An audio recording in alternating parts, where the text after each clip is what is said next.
Hello प्यारे बच्चों, आज हम करेंगे 9th क्लास की साइंस वर्कशीट नंबर 24 चैप्टर 5। आपका the fundamental unit of life ही चल रहा है और आज की सेल ऑर्गेनेल्स हैं माइटोकॉन्ड्रिया एंड वैक्यूल्स। ज्ञान जिज्ञासा दीदी से पूछ रहा है, दीदी from where does a cell gets energy to perform different life processes and how. एक सेल डिफरेंट लाइफ प्रोसेस करने के लिए एनर्जी कहाँ से लेता है और कैसे करता है ये काम। दीदी कहती हैं, Gyan this work is perform by a cell organelle known as mitochondria. Energy generate करने का काम एक सेल ऑर्गेनल करती है जो कि है mitochondria. All necessary energy that required for various chemical activities, सारी नेसेसरी एनर्जी, जो भी ज़रूरी एनर्जी है जो एक सेल को वेरियस केमिकल एक्टिविटीज़ परफॉर्म करने के लिए चाहिए होती है to perform different life processes, is released by mitochondria. ये माइटोकॉन्ड्रिया के द्वारा रिलीज़ की जाती है for life in the form of ATP. ATP आपका एनर्जी करेंसी होता है सेल का। सेल एनर्जी करेंसी, जैसे हम दुकान पे जाते हैं कॉइन्स देकर कोई सामान लेते हैं, ऐसे ही सेल को जब एनर्जी चाहिए होती है तो एटीपी की फॉर्म में ये ट्रांसपोर्ट की जाती है।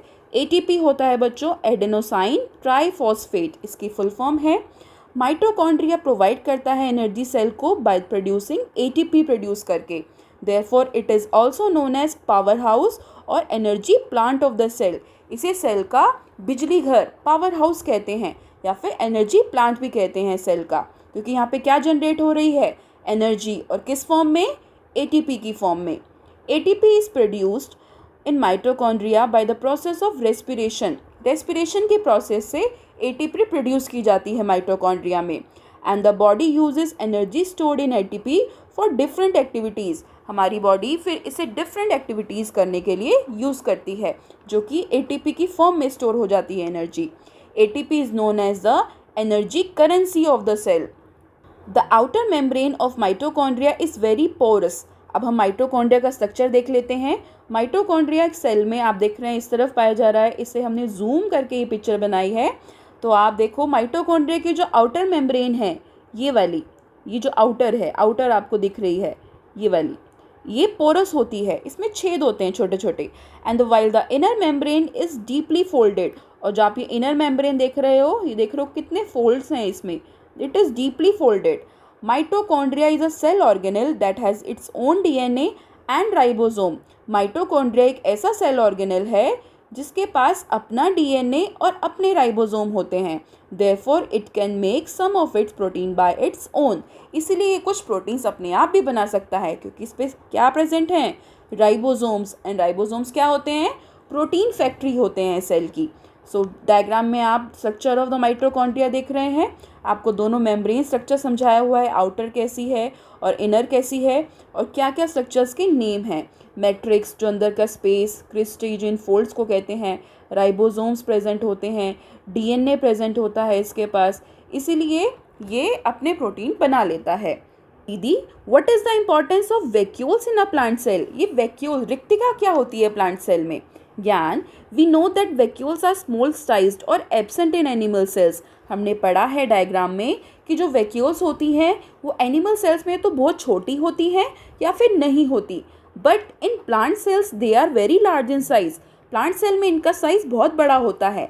And generally centrally located in the cell, और सेल के सेंटर में लोकेट होता है। न्यूक्लियस थोड़ा साइड में हो जाता है प्लांट सेल में। In plant cell vacuoles are full of cell sap. ये किससे फिल्ड होती हैं प्लांट सेल में वैक्यूल, सेल सैप से, सेल के मटेरियल से। And they provide turgidity and rigidity to the cell. ये एक सेल को फिक्स्ड शेप देती हैं। Many substances such as amino acids, various organic acids, some proteins, sugars, ये कुछ सब्सटेंसेस हैं जो कि वैक्यूल्स में स्टोर किए जाते हैं। And that has importance in the life of the plant cell, और इनकी ज़रूरत प्लांट सेल को अपनी लाइफ में पड़ती ही है। The cell membrane of the vacuole, vacuole की सेल मेम्ब्रेन, इसे हम बेटा टोनोप्लास्ट कहते हैं। और ये क्या करती है tonoplast, it keeps the content of the cell sap separate from the cytoplasm of the cell. ये जो सेल सैप इसमें फिल्ड होगा वैक्यूल में, ये इसे साइटोप्लाज्म से अलग करेगी।